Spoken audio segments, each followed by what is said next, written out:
Vemos los conceptos de guerra, batalla y lucha, nos daremos cuenta que la iglesia no está enfrentando una guerra espiritual. Ahora, el término lucha. Dice el término lucha en el griego. Se utilizan dos términos. Agón, de donde se deriva el verbo agonizomai. Agonizomai. Que de ahí viene el término agonizar. Está agonizando. Oh, agón, agonizomai. Eso es lucha.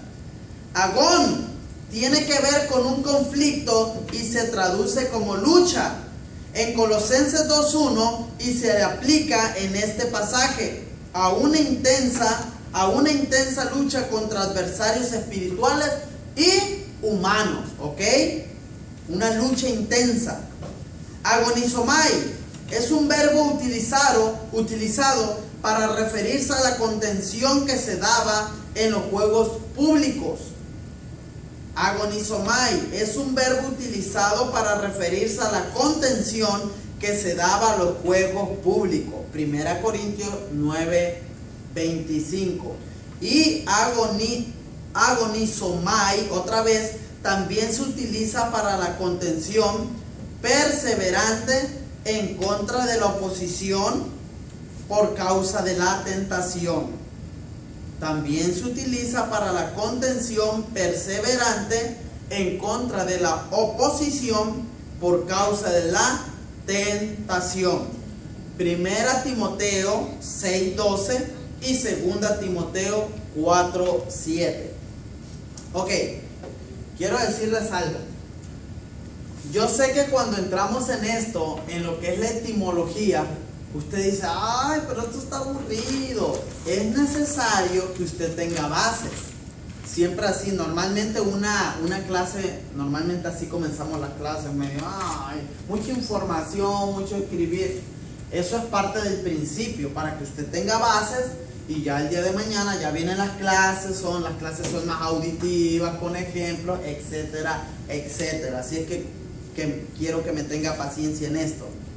Para referirse a la lucha que se da a través de la oración, Colosenses 4:12, Efesios 6:18, ¿ok? A la lucha a través de la oración. A ver, ¿dónde podemos ver una lucha a través de la oración? En Colosenses 4:12 y en Efesios 6:18. Nota, el término rogar que aparece en Colosenses 4:12 no está en los manuscritos originales. ¿El término qué? El término rogar que aparece en Colosenses 4:12 no aparece, no está en los manuscritos originales. El término griego que aparece es agonizomai, ¿ok? Que indica lucha, y en algunos pasajes este término traducido como pelea, ¿ok? Como lucha o como pelea. 2 Timoteo 4:7 y 1 Timoteo 6:12. Ya estoy casi concluyendo estos 3-4 párrafos en toda esta información. Palé. ¿Qué significa este término? Palé. Tiene que ver con una lucha cuerpo a cuerpo en una forma personal. Se usa en sentido figurado en Efesios 6:12.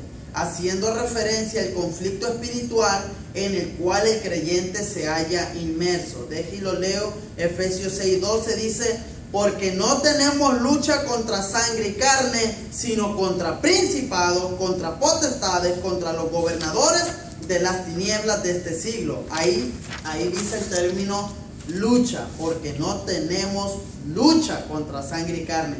¿Qué significa en el griego ese término? Palé, lucha. ¿Ok? Y tenemos el término milicia, que fue el que les di hace un ratito. Milicia del griego strategia, con S, strategia. Primeramente, este término se utiliza para referirse a un ejército, ¿ok? Pero a su vez se utiliza para referirse al conflicto espiritual entre los dos reinos. 2 Corintios 10, del 3 al 4 y 1 Timoteo 1:18.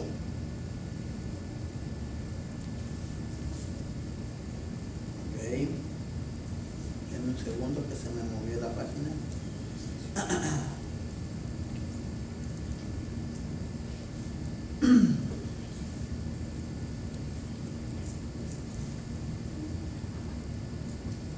Timoteo 3:18. Ok. Entonces, nota, los términos griegos utilizados en el contexto bíblico para hacer referencia al conflicto espiritual entre los dos reinos es lucha, del griego agón, y palé. También se utiliza milicia, del griego estrategia. Batalla, aquí está, ya vamos a concluir. Batalla.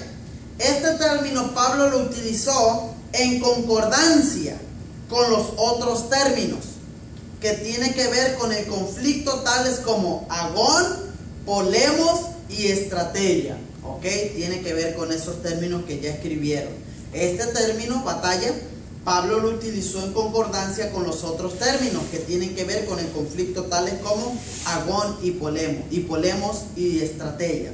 Ok, ahora vamos a ver el origen del conflicto. Como ustedes son bien inteligentes, ustedes me van a decir dónde se originó este conflicto entre dos reinos. ¿Dónde fue el origen del conflicto? ¿Qué es el origen? ¿Dónde comenzó? A ver, ¿qué iba a decir? Yo iba a decir en el huerto. En el huerto, ¿tú? En el cielo. ¿Quién da más? ¿Quién da menos? En el cielo. Sí, Y tiene sentido lo que dice Nancy, porque, o sea, ella lo está pensando en el sentido del ser humano. Ahí comenzó en el sentido del ser humano, ¿verdad? Pero ya si nos vamos a lo que es, dónde se originó, vamos a ver. Según Isaías, apunta estas notas, estas citas. 14, 11 y luego al 15. 14, 11 y luego el capítulo 15. Y Ezequiel 28, 13. Satanás, quien originalmente se llamaba Lucero de la mañana, formó parte de las huestes de querubines. Como querubín tenía varios cargos, contrataciones o designios, ¿ok? De parte de Dios. El término, como querubín, varios querubines. El término contrataciones tiene dos aplicaciones en el hebreo, ¿ok? Cuando usted escucha a algún predicador hablar de Satanás y de sus contrataciones, aquí están las dos definiciones. 1 o A. La primera aplicación tiene que ver con el comercio, ¿ok? Contrataciones tiene que ver con el comercio.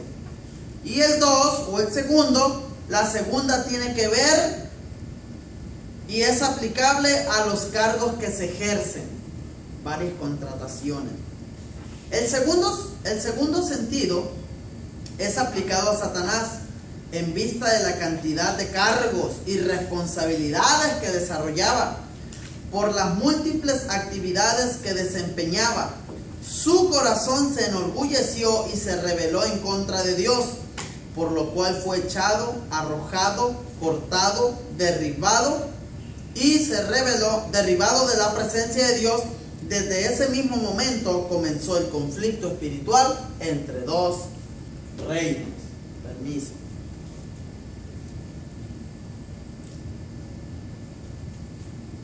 Este inicio de clase me tiene leyendo y leyendo y leyendo. Ok. Ya, oiga, este tipo de preguntas puede venir en el examen. El tema que ahorita, el tópico que acabamos de ver es el segundo tópico. El primero fue, ¿cuál tópico fue? Para que vayan agarrándolo por tópico.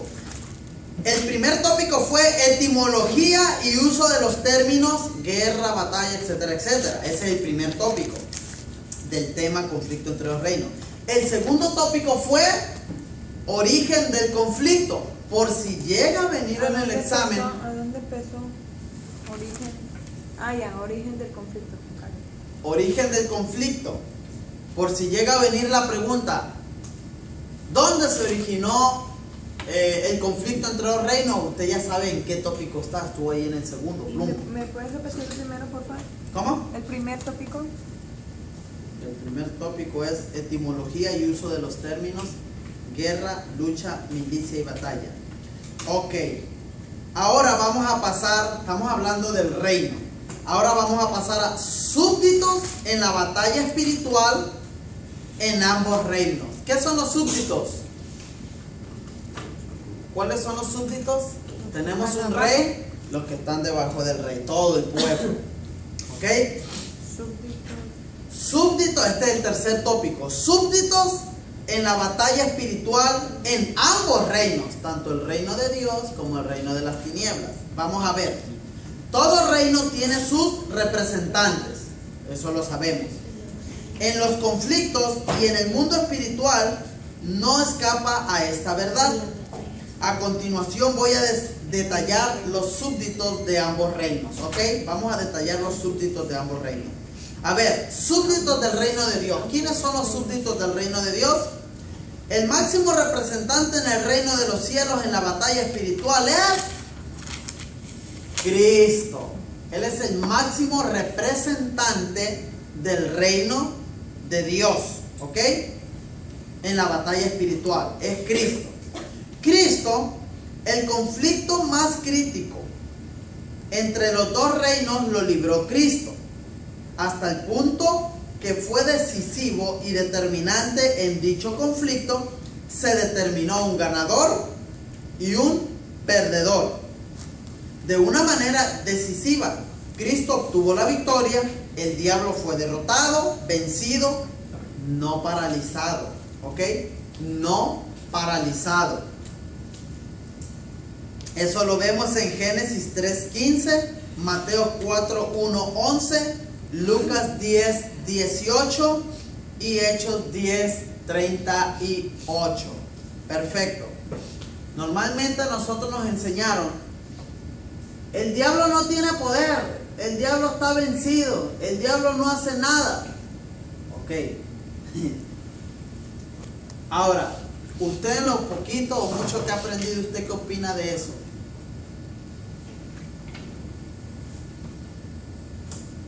Que nos tienen confundidos.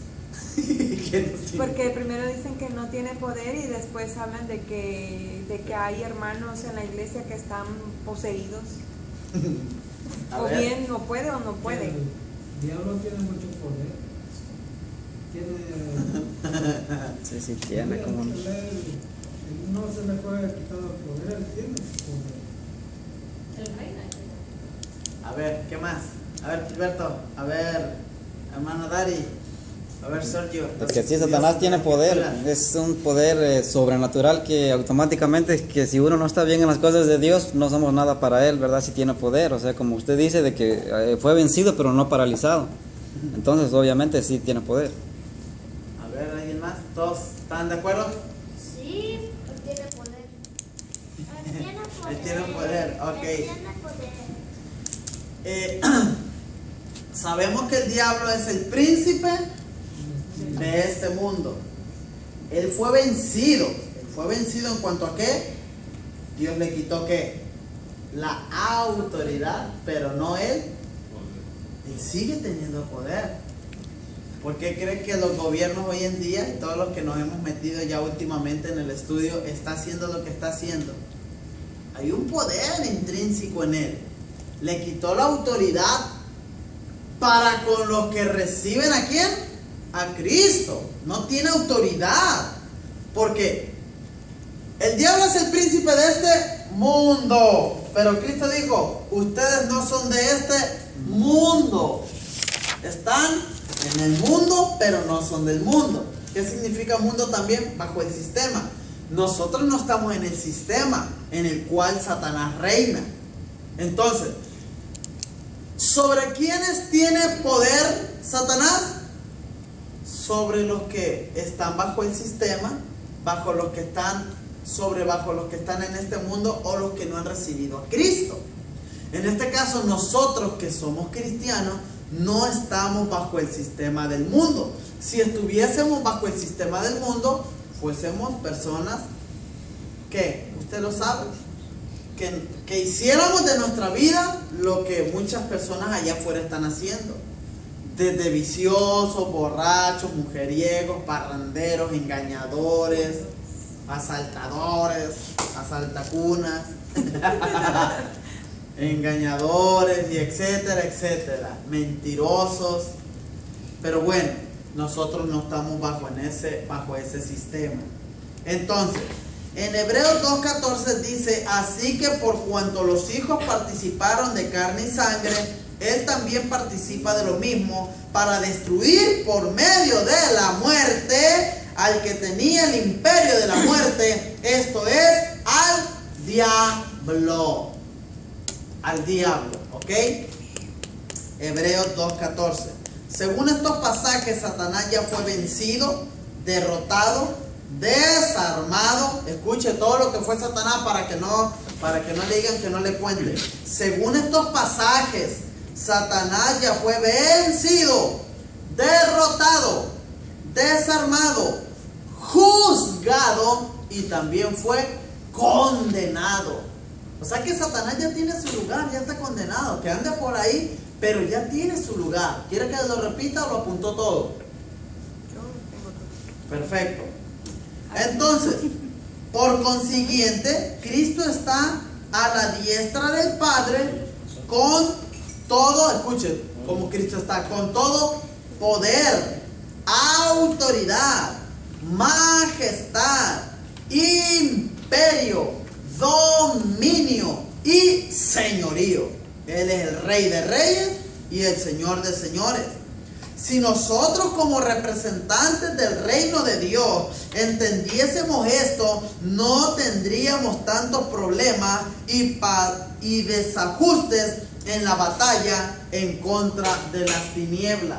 Hay mucho desajuste en contra de las tinieblas, ¿sabían ustedes? Satanás está claro en su proyecto, en su visión. Los demonios están claros en lo que el jefe les ha mandado. Y dicho sea de paso, se ha descubierto que Satanás es el jefe. Porque he escuchado testimonios de liberación, testimonios de gente endemoniada que está siendo liberada por hombres de Dios. Y le dicen los hombres de Dios, o el hombre de Dios le dice: ¿tú quién eres? Soy el espíritu de, digamos, he escuchado últimamente, soy el espíritu de sirena que viene del mar. Espíritu del mar de sirena. Entonces, como un espíritu homosexual, como un espíritu de lascivia, de lujuria, y así se presenta. ¿Y quién te ordenó eso?, le dice el hombre de Dios. Nuestro amo. ¿Quién es? Tú lo sabes, ¿para qué me pregunta?, le dice el hombre de Dios. Tú lo sabes.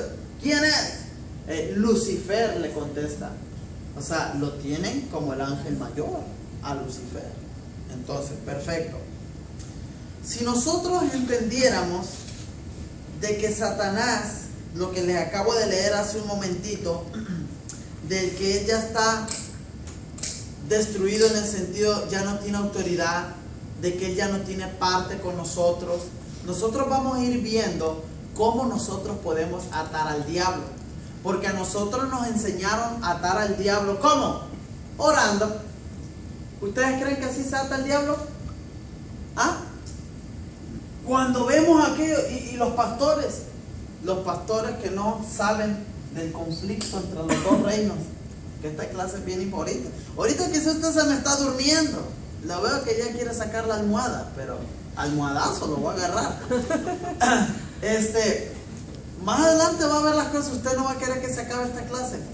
Entonces, si los pastores supieran acerca de esta clase, escuchen, ellos no hicieran lo que hacen, como decir, está un endemoniado y te ato, Satanás, y te envío al infierno en el nombre de Jesús. Y el demonio, ¿qué hace? ¿Tú crees que te voy a hacer caso, incircunciso? Si tú eres un engañador. Y empieza ahí a platicar el pastor con el demonio, ¿verdad? Interactuar. ¡Ay! Dice el pastor, ¡ay! Me descubrió, vámonos. Pero si nosotros supiéramos la identidad que tenemos en Cristo, sería muy diferente.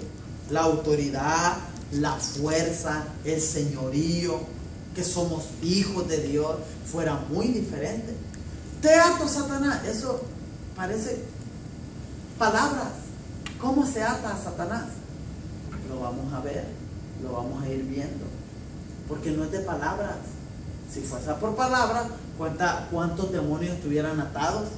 ¿Cuántos demonios estuvieran atados? Y si hablásemos de que sí se puede atar, te ato en el nombre de Jesús, entonces alguien lo está desatando. Porque hoy lo atas y ya mañana está en otro lugar.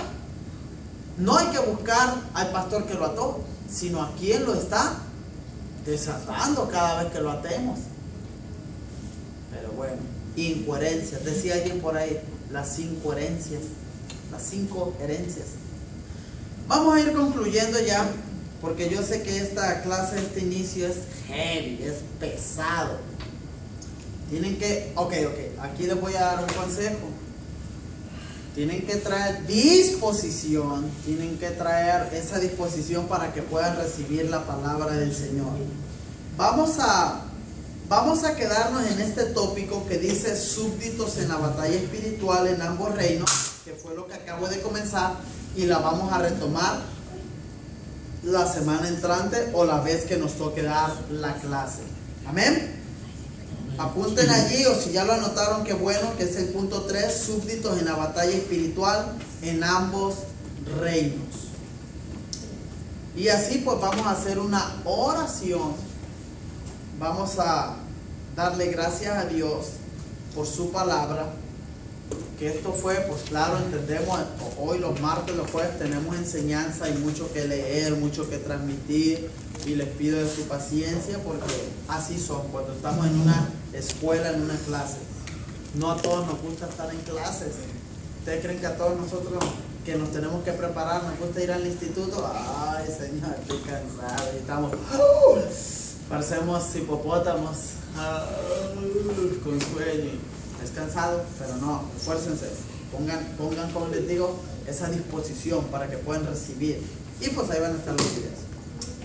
Oremos. Bendito Dios, gracias te damos en esta preciosa noche por tu palabra, la cual ha sido expuesta esta enseñanza, Señor, acerca de lo que es el conflicto, las batallas que se dan en el ámbito espiritual entre tu iglesia y entre el reino de las tinieblas. Pero gracias que te tenemos a ti como el capitán, como aquel que ganó, que venció, que determinó, Señor, y fue decisiva esta lucha.